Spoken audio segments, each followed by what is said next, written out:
हरिओम। मैं योगाचार्य ज्योति स्वागत करती हूँ आप सभी का योगपथ संस्थान में। और सबसे पहले मैं आपसे रिक्वेस्ट करूँगी कि मेरा ये वीडियो अंत तक ज़रूर देखिएगा।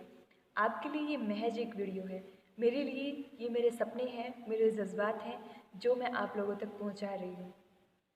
योग हमें सिखाता है हर चीज़ 2 डायमेंशनल होती है, हर चीज़ के 2 आयाम होते हैं, हर चीज़ के 2 पहलू होते हैं, एक अच्छा एक बुरा। जी हाँ, मैं बात कर रही हूँ कोरोना की। एक छोटे से वायरस ने पूरी दुनिया को हिलाकर रख दिया और आज हम लोगों की समझ इतनी विकसित हो चुकी है कि आप लोगों ने फटाक से अंदाज़ा लगा लिया होगा कि ये कुछ देशों की जो है साजिश है, कुछ राजनीति है, चाहे जो भी है। आप एक बात सोचिए, इस कोरोना की वजह से, इस वायरस की वजह से हम सभी वापस अपनी संस्कृति को अपने गले लगा रहे हैं, अपनी सभ्यता की तरफ वापस आ रहे हैं। दोस्तों, योग हमें सिखाता है हर चीज़ आपस में जुड़ी हुई है, हर चीज़ एक दूसरे से, योग का मतलब ही जुड़ना है, सब कुछ जुड़ा हुआ है कहीं ना कहीं। इस पर मैं बाद में आगे चलकर एक अलग वीडियो बनाऊंगी। आज मैं आपसे बात करने आई हूँ हमारी सभ्यता, हमारी संस्कृति की। दोस्तों, कोरोना वायरस की वजह से आज हम सभी जो है बचने के लिए, खुद के बचाव करने के लिए सोशल डिस्टेंसिंग का यूज़ कर रहे हैं, जो सोशल लोगों को समझा रहे हैं कि डिस्टेंसिंग बना कर रखिए। क्या है ये? हमारी सभ्यता में, हमारी जो सभ्यता है उसमें ये सब पहले से ही है। हमारी सभ्यता में हाथ मिलाना, गले पड़ना, फालतू में चिपकना, ये सब है ही नहीं। हमारी सभ्यता में सिंपल हम लोग दूर से हाथ जोड़ के जब किसी को सम्मान देते हैं, किसी का आदर करते हैं, अपने बड़ों को प्रणाम करते हैं, उनके चरण स्पर्श करते हैं। तो ये सारी चीज़ें तो हमारी सभ्यता में, संस्कृति में पहले से ही हैं। तो आज एक बार फिर से एक सभी अपने अपने घरों में बैठ के कोशिश करते हैं कि योग, आयुर्वेद, हमारी संस्कृति, इन सभी को भारत के कोने कोने में, हर एक घर में पहुंचाते हैं। दोस्तों, कुछ दिनों के बाद लॉकडाउन ख़त्म हो जाएगा, हम सभी लोग वापस से पहले की तरह अपना जीवन जीने लगेंगे और फिर धीरे धीरे हर छोटी छोटी बीमारी के लिए हम हॉस्पिटल्स के दरवाजे खटखटाने लगेंगे। अब देखते हैं, आज हम डर की वजह से कहीं हमें हॉस्पिटल ना जाना पड़े। आज हम लोग हल्दी को दूध में डालकर हल्दी भी पी रहे हैं, दालचीनी भी खा रहे हैं, हर एक चीज़ का यूज़ कर रहे हैं, आयुर्वेद को अपना रहे हैं। लेकिन डर से थोड़ा बदल लेते हैं, गर्व से करते हैं, गर्व से इन चीज़ों का यूज़ करते हैं और सबको बताते हैं। अगर हमने सच्चे अर्थों में वापस से अपनी संस्कृति, अपनी सभ्यता को गले से लगाया तो वाकई हम ये देश ही नहीं, ये युग बदल सकते हैं। हमारे जो प्रधानमंत्री जी हैं, नरेंद्र मोदी, वो मेरे हीरो हैं। वो भी कहते हैं कि कोई भी एक व्यक्ति इस देश को नहीं बदल सकता, ना ही मेरे जैसे हज़ारों लोग जो यूट्यूब पर आप सभी को इतना सरल तरीके से ये ज्ञान उपलब्ध करा रहे हैं। नहीं, जब आप सभी लोग मिलकर प्रयास करेंगे तभी हम ये देश नहीं, ये युग बदल सकते हैं। और हमारे पास उतनी सामर्थ्य है, हमारे पास ऐसा ज्ञान है, हमारे पास ऐसा खजाना है। हमारे ऋषि मुनियों ने अपने शरीर को तपाकर, साधना करके, तपस्या करके इस ज्ञान को पाया था, जो आज आशीर्वाद रूप में हमें मिला है, लेकिन हम देखना ही नहीं चाहते। आजकल का हमारा जो पढ़ा लिखा, जो सभ्य वर्ग है, उनकी जो सुई की घड़ी है वो एक ही जगह अटक गई है, वो है साइंस और साइंटिफिक चीज़ें। जहाँ साइंस किसी भी चीज़ के पीछे लग जाता है, जिस भी बात के पीछे साइंटिफिक लग जाता है, उस बात को आप आंख बंद करके भरोसा कर लेते हैं। लेकिन अपनी संस्कृति, अपने रीति रिवाज, अपने हमारे जो ये सभ्यताएं हैं, ये हमें अंधविश्वास लगती हैं, गले का फंदा लगती हैं, हमारे आगे न बढ़ने का कारण लगती हैं।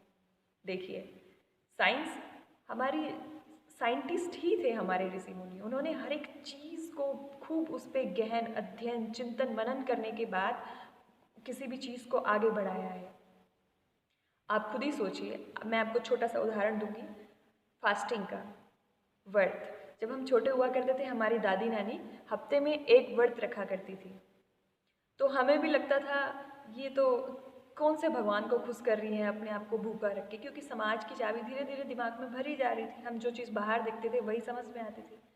लेकिन आज जब साइंटिफिकली तरीके से उस चीज़ को अगर आपको समझाया जाता है, फास्टिंग, व्रत क्या होता है, हमारे शरीर में इंसुलिन रिड्यूस होती है। उससे हमारा खाना डाइजेस्ट होता है। और अगर हम 16 घंटे अपने शरीर को खाने को कुछ न दें, तो भोजन न दें, तो क्या होगा, अब इंसुलिन तो रिड्यूस होती ही रहेगी, तो वो हमारी जो इनर फैट है उसको खाना स्टार्ट करेगी। तो उससे क्या होगा, जो एक्स्ट्रा फैट है वो अपने आप ही ख़त्म हो जाएगा। तो जब एक सरल सी बात को इतना अच्छे तरीके से घुमा फिरा के समझाया जाता है तो हमारे माइंड में वो फिट हो जाती है।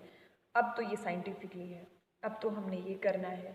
लेकिन जब तक ये हमारे सिर्फ रीति रिवाजों की बात थी तब तक ये अंधविश्वास था। तो देर ही सही, लेकिन अब तो वापस अपनी संस्कृति, अपने कल्चर की तरफ आ जाइए। अगर आप लोगों को लगता है कि ये वीडियो मैंने मोदी भक्ति के लिए बनाया है तो कोई बात नहीं, आप सोच सकते हैं, मुझे इसमें कोई अफसोस नहीं है। मेरे वो नेता, जो हमारे नेता हैं वो मेरे हीरो हैं। हमारे जो मोदी जी हैं वो मेरी नज़रों में एक सच्चे योगी हैं, जो एक सच्चे योगी की भांति देश की सेवा कर रहे हैं। लेकिन कोई भी एक व्यक्ति कुछ नहीं कर सकता, और हम भी बहुत सारे लोग यदि मिलकर जो यूट्यूब के ज़रिए या अपनी वीडियोस, फेसबुक, सोशल मीडिया के ज़रिए योग और आयुर्वेद का प्रचार प्रसार कर रहे हैं, वो भी कुछ नहीं कर सकते जब तक हम सभी लोग मिलकर अपने अपने लेवल पर प्रयास नहीं करेंगे। हम सभी ने एक एक प्रयास अपने घरों पर बैठे करना है। हमने योग, आयुर्वेद को भारत के हर एक घर, हर एक कोने में पहुंचाना है। और ट्रस्ट में एक दिन हम ये देश ही नहीं, ये युग बदल सकते हैं। और इतना हमारी जो साइंटिफिकली ये आदत है कि हर चीज़ अगर साइंटिफिक होगी तो ही हम मानेंगे। तो आप मुझे एक बात बताइए छोटी सी, साइंस करती क्या है? साइंस क्या खोजती है? जो हमारी प्रकृति में पहले से ही विद्यमान है वही तो साइंस खोजती है। यदि एक शरीर से प्राण निकल जाए तो क्या कोई साइंटिस्ट वापस उस प्राण को शरीर में डाल सकता है? क्या हमारी साइंस उस व्यक्ति को फिर से जीवित कर सकती है? नहीं। तो साइंस करती क्या है? रिसर्च करती है। जो चीज़ें पहले से ही हमारी प्रकृति में हैं उन चीज़ों को पुनः सर्च करती है, दोबारा उनको खोजती है, और फिर जो ज्ञान आता है वो हम बहुत जल्दी उसको मान लेते हैं। अपनी संस्कृति की तरफ लौट आए। अपनी संस्कृति, अपनी सभ्यता को अगर हम अपनी सराखों पर बिठाएंगे तो फिर देखना ये युग बदलेगा। और वाकई अभी बदलाव की ज़रूरत है। बदलाव जो है वो माँ प्रकृति का नियम है। तो माँ प्रकृति की मांग को समझिए, ज़्यादा से ज़्यादा आयुर्वेद, योग का प्रचार प्रसार कीजिए। और बहुत सारे लोग हैं जो यूट्यूब के ज़रिए, सोशल मीडिया के ज़रिए आप तक सही ज्ञान आपके घर बैठे ही पहुंचा रहे हैं। अभी मैं बात करने जा रही हूँ स्वामी रामदेव जी की।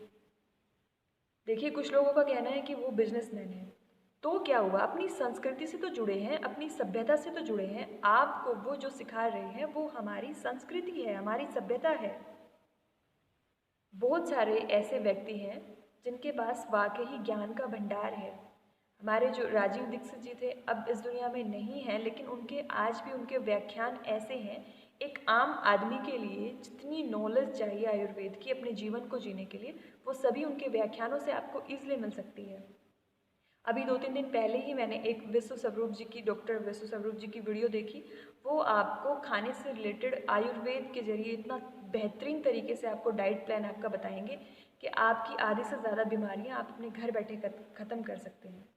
तो ऐसे बहुत सारे हज़ारों लोग मिलकर आज प्रयास कर रहे हैं, लेकिन उनके प्रयास जो है सफल तभी होंगे जब आप सभी अपने लेवल पर प्रयास करेंगे। तो अगर आप वाकई सच्चे देशभक्त हैं और अपनी सभ्यता से, अपनी कल्चर से प्यार करते हैं, तो आपको अपने देश की कसम, मेरी इस वीडियो को देश के हर कोने, हर घर में पहुंचा दीजिए। और हम सभी ने मिलकर योग को इतना फैलाना है, इतना बढ़ाना है। और योग पहले आपको समझना होगा। योग अर्थात हम जो रोज़ घरों में बैठकर 4 एक्सरसाइज करते हैं वो योग का एक हिस्सा हो सकते हैं, लेकिन योग नहीं। योग हम सुबह उठने से लेकर रात तक जो भी करते हैं वो सभी योग में आता है। इस पे चलकर मैं आगे फिर एक नया वीडियो बनाऊंगी अलग से। लेकिन अभी के लिए आप मेरा इस वीडियो को ज़्यादा से ज़्यादा शेयर करें, हर किसी के फ़ोन में ये वीडियो पहुंचाएं, ताकि मैं आगे चलकर योग से जुड़ी हुई हर छोटी छोटी जानकारी आप तक पहुंचा पाऊँ। और अगर मेरे शब्दों से आपको कुछ ठेस लगी हो, मेरे कुछ शब्दों से आपको बुरा लगा हो, तो उसके लिए मुझे क्षमा करें। मिलते हैं कल एक नए वीडियो के साथ। तब तक के लिए स्वस्थ रहें, मस्त रहें।